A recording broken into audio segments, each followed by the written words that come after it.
네, 안녕하세요. 서른일기입니다. 오늘은 달러와 금 투자에 대해서 한번 이야기를 해볼까 합니다. 요즘에 원달러 환율이 1420원 정도 위에서 횡보하면서 그 아래로 내려가는 게 매우 어려워 보이는 차트상 움직임을 보이고 있고, 이번 3분기에 오히려 외환보유고가 달러가 소폭 늘어난 걸 보면 한국은행에서도 딱히 개입을 적극적으로 하지는 않은 것 같은데, 확실히 어느 정도 원화 대비 달러 강세에 대한 움직임에 수긍을 하는 것 같아 보이기도 합니다.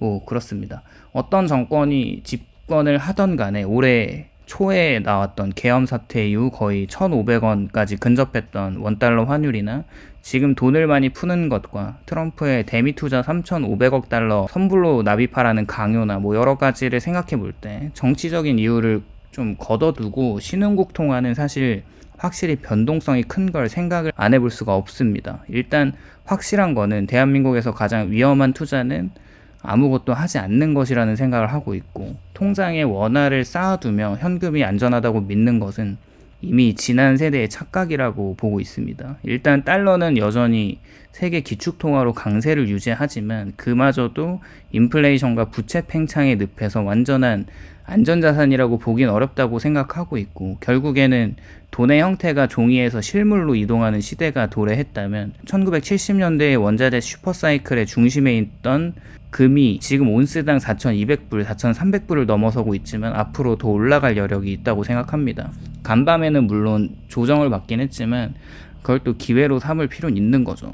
원화보다 달러, 달러보다 금을 모아라. 이 말은 단순히 투자 조언이 아니고요. 이게 세계 금융 시스템의 본질적인 불안과 화폐가 가진 한계를 인식하는 사람들의 생존 전략입니다. 원화의 구조적인 약세는 작은 나라 화폐의 숙명이라고 생각하는데, 무역 의존도와 환율 리스크에 그대로 노출된 한국은 수출로 먹고 사는 나라라고 보면 원화가 세계적으로 통용되지 않기 때문에 원자재 결제나 수입 대금은 대부분 달러로 이루어지는 거죠.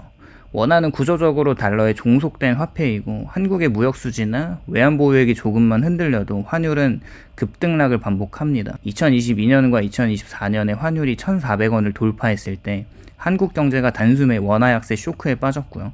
전 세계 정부와 중앙은행은 세수를 늘리기 위해 통화량을 늘립니다. 하지만 그 대가는 명목상의 돈이 늘어나면서 실질 구매력이 떨어지는 결과로 돌아왔죠.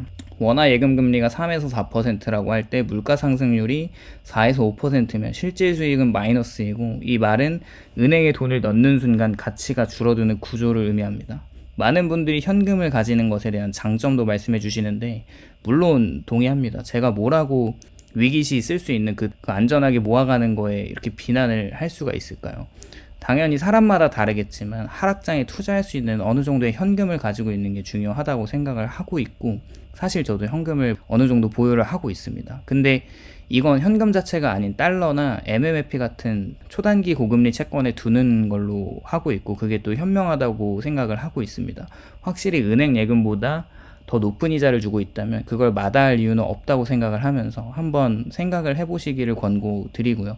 일단 한국은 GDP 대비 부동산 자산 비율이 너무 높습니다. OECD 최고 수준이고, 하지만 부동산 시장은 금리나 세금 정책에 따라 급격히 흔들리죠. 원화는 이 부동산 자산의 파생된 가치를 반영하기 때문에 만약에 부동산 버블이 꺼지면 원화 가치도 동반 하락할 겁니다. 결국에 원화는 국가 신용도의 부동산 시장과 수출 경쟁력이라는 세 가지 불안정한 기둥 위에 서 있는 셈이죠. 일단 대부분의 자산을 달러로 가지고 있는데, 역시 달러가 뭐 쓰레기다 뭐다 하지만 현실은 국제결제의 80% 이상을 차지하고 있습니다.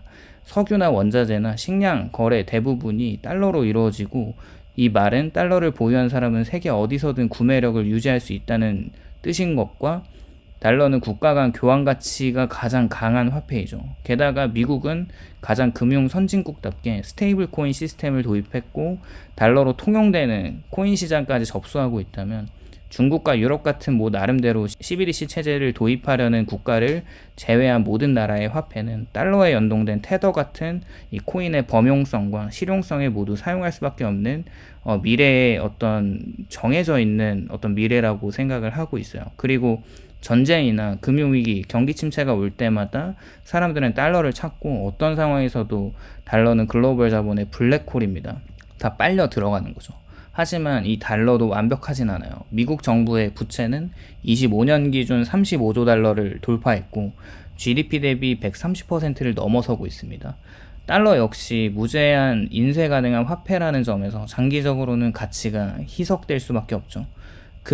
그런데 금은 중앙은행의 마지막 보험이라고 각국 중앙은행이 현재 가장 많이 사들이는 자산이 바로 금입니다. 2023년 기준에 전 세계 중앙은행은 사상 최대 규모의 금을 매입했고요. 미국과 중국과 러시아, 인도, 터키 등이 대표적이죠. 모든 국가들은 이미 사실 알고 있어요. 언젠가 종이화폐 시스템이 흔들릴 날이 올 것을 아는 건데 금은 그동안 풀린 화폐량에 비해서 가격이 많이 오르진 않았습니다. 고작 해야 23년 이후에 지금 2배 정도 올랐는데 그런 관점에서 화폐는 인플레이션이 오면 가치가 떨어지지만 금은 오히려 가치가 올라갑니다. 예를 들어서 1970년대 미국의 인플레이션, 스태그플레이션이라고 하는 그 시기에 금값은 10배 이상 상승을 했고요. 2020년대 이후로도 금은 꾸준히 달러 대비 상승세를 유지하고 있죠. 즉 금은 화폐 가치 하락에 대한 최고의 방어 수단이고 앞으로도 양적 완화가 짙은 중앙은행 정책의 수혜는 무조건 금으로 자금이 들어갈 수밖에 없습니다. 또한 달러는 미국의 부채에 의존하지만 금은 어느 나라에도 종속되진 않습니다. 전쟁이 터져도 정권이 바뀌어도 금은 여전히 금이고요. 비트코인이나 주식은 전력망, 네트워크, 거래소가 필요하지만 금은 단순히 실물 보유만으로 가치가 존재하고요. 이것이 바로 금이 5,000년 동안 생존한 이유이기도 하죠. 요즘에는 코인 시장도 정신을 못 차리고 있는데 개인적으로 디지털 금이라고 불리는 비트코인과 실물 자산인 금과 비교를 해본다면 실물이 없는 가치에 대한 불안이 늘 따라붙기 때문에 금의 가격은 빠지지 않고 있지만 뭔가 지금 코인은 정신을 못 차리고 있는 걸 보면 앞으로도 실물금이 더 유망할 것 같다는 개인적으로 조심스러운 전망을 해봅니다. 물론 비트코인이 위험한 자산은 아닙니다. 비트코인도 이제 화폐량이 증가하는 데 수혜를 보는 자산이기에 계속 모아가는 게 현명하겠죠. 일단 전기가 또 끊기면 비트코인은 사라지고 서버가 닫히면 증권 계좌도 정지가 되는 반면에 금은 전기가 없어도 인터넷이 끊겨도 존재합니다. 금은 유일하게 기술 문명에 의존하지 않는 자산이고요. 역설적으로 기술이 발전할수록 사람들은 다시 실물로 뭔가 돌아가는 움직임을 보이고 있습니다. 다시 이제 원화만 가진 또 위험을 생각해보면 원화예금, 원화 부동산, 원화 급여, 월급이죠. 그런 것들이 모두 자산이 한 통화에 묶여 있다면 그것은 투자라기보다는 통화 리스크의 폭탄에 가깝습니다. 환율이 1,400원, 1,500원을 넘어가면 달러 자산을 가진 사람과의 격차는 순식간에 수천만 원 단위로 벌어지고요. 원화 중심 사고에서 벗어나야 하는 이유이기도 하죠. 또 단기적으로는 달러가 원화보다 안전하지만 또 장기적으로는 금이 달러를 이기는 걸 보면 미국의 부채가 누적되고 기축통화 지위가 흔들릴수록 금의 상대 가치가 더욱 강해지는 걸 따라서 자산 포트폴리오를 구성할 때 금의 비중을 과거에 한 15% 정도가 적정하다고 하면 지금은 20에서 30%까지 정도의 비중으로 올리는 것도 괜찮다고 생각하고 있습니다.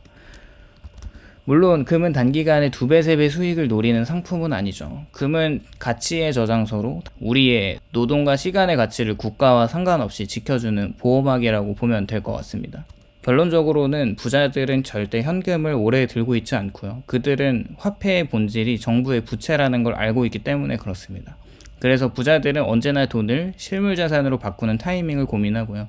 땅이나 주식이나 원자재나 금이나 달러 이 모든 것은 화폐 가치가 흔들릴 때 버팀목이 됩니다. 이제는 단순히 돈을 버는 시대가 아닌 게 된 것 같고 돈의 가치를 지키는 시대로 전환을 하고 있다면 진정한 재산을 지키고 불리고 싶다면 지금 이 순간부터라도 원화 통장에서 일부를 꺼내 달러로 바꾸고 달러 자산 중에 일부를 금으로 옮기는 것은 어떨까 생각을 해보고 그것이 이제 미래의 불확실성에 대비하는 가장 확실한 보험인 것 같습니다. 오늘도 영상 시청해 주셔서 감사드리고 공감이 되셨다면 좋아요와 구독을 부탁드립니다. 감사합니다.